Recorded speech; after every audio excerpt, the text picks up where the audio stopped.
পোনপ্ৰথমে অসমবাসী ৰাইজক আগন্তুক ৰঙালী বিহুৰ হিয়াভৰা শুভেচ্ছা জ্ঞাপন কৰিছোঁ, মৰম যাচিছোঁ। গতিকে বহাগ সমাগত, গতিকে আমি কণ্ঠশিল্পী যিমান আছে অসমৰ, আমি বহাগ বুলি ক'লে আমাৰ মনটো এনেও উৎফুল্লিত হৈ পৰে, কাৰণ আমি বিভিন্ন জেগাত অনুষ্ঠান কৰিবলৈ যাওঁ। এইবাৰো ব্যতিক্ৰম নহয়, আমাৰ বিভিন্ন জেগাত অনুষ্ঠান আছে অসমৰ ইমূৰৰ পৰা সিমূৰলৈ। গতিকে তাৰ বাবে সাজু হৈছোঁ। গতিকে আজি দেখিছে আমাৰ ফাইনেল ছাউণ্ড চেক চলি আছে, গতিকে ফুল্লি প্ৰিপেয়াৰ্ড হৈ আছোঁ আৰু খুব এক্সাইটেড যে আগন্তুক অনুষ্ঠানবোৰ আমাৰ ভাল হওক, তাৰে কামনা কৰিছোঁ। ঈশ্বৰৰ ওচৰতো প্ৰাৰ্থনা কৰিছোঁ আৰু অসমবাসী ৰাইজৰ পৰা আশীৰ্বাদ বিচাৰিছোঁ আমাৰ অনুষ্ঠানবোৰ সুকলমে পাৰ হওক আৰু আটাইকে লগ পাম বহাগত। আমাৰ 16 তাৰিখৰ পৰা আৰম্ভ, 16 এপ্ৰিল 2 বহাগৰ পৰা। আৰু আছে গুৱাহাটী, নগাঁও যিহেতু মই লোকেল হয়, নগাঁৱৰ অৰিজিনেল ঘৰ মোৰ, গতিকে গুৱাহাটীত থাকোঁ যদিও কৰ্মসূত্ৰে নগাঁৱৰ কেইখনমান অনুষ্ঠান আছে।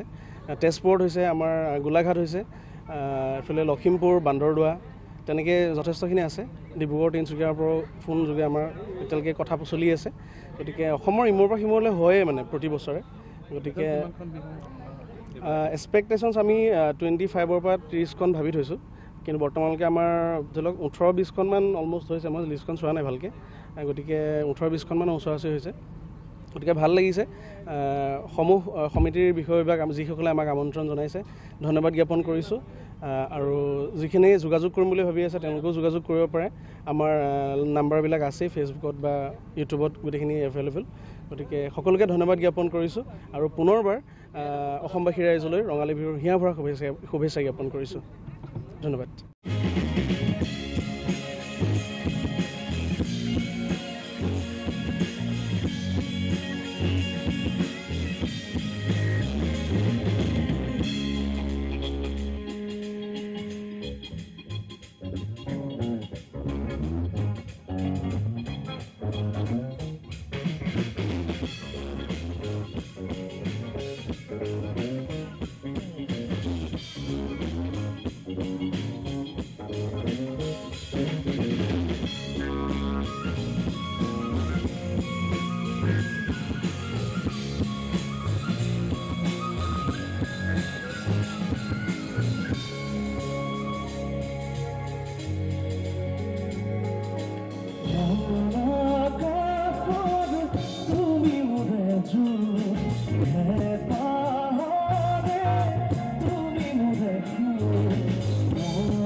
Bujanaa